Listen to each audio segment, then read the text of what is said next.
আজি মায়ে চেংমৰা আচাৰ বনাব ভাবিলোঁ আপোনালোকৰ লগত শ্বেয়াৰ কৰোঁ। এয়া হৈছে চেংমৰা, সৰু সৰুকৈ কাটি লৈছে আৰু যিহেতু চেংমৰাখিনি বুঢ়া সেইকাৰণে বইল কৰি ল'ব মায়ে 2 মিনিটমানৰ কাৰণে আৰু এতিয়া কাটি ভালদৰে পানীত তিয়াই থৈছে। এয়া চেংমৰাখিনি বইল হ'বলৈ দিছে। এয়া চেংমৰাখিনি বইল হৈ গ'ল। এতিয়া মায়ে বাট লগা খৰাহী এটাত কাঢ়ি ল'ব। এয়া মায়ে কাঢ়ি ল'লে আৰু এতিয়া মায়ে 2 ঘণ্টামানৰ কাৰণে ৰ'দত থৈ দিব পানীখিনি শুকাবৰ কাৰণে। এয়া মই ৰ'দত দি দিলোঁ। এয়া চেংমৰাখিনি মায়ে ৰ'দত ধুনীয়াকৈ শুকুৱাই ল'লে আৰু এতিয়া ইয়াত দিব হালধি,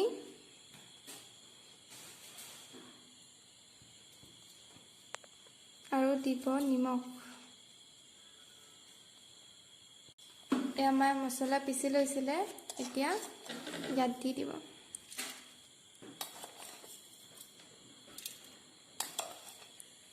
এতিয়া দিছে ৰেড চিলি পাউডাৰ। ভালদৰে লৰাই লৈছে। এয়া আদা, ৰচুন আৰু জলকীয়া ভালদৰে ৰ'দত শুকুৱাই লৈছিলে। এতিয়া এইখিনি ভালদৰে ইয়াত দি দিব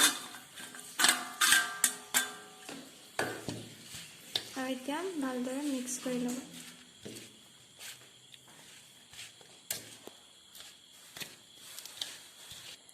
এতিয়া ইয়াত তেল দি দিব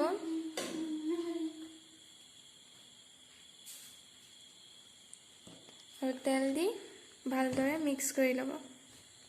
এতিয়া ভালদৰে মিক্স কৰি লৈছে। এয়া ভালদৰে মিক্স কৰি লৈছে আৰু এতিয়া ভিনেগাৰ দিব।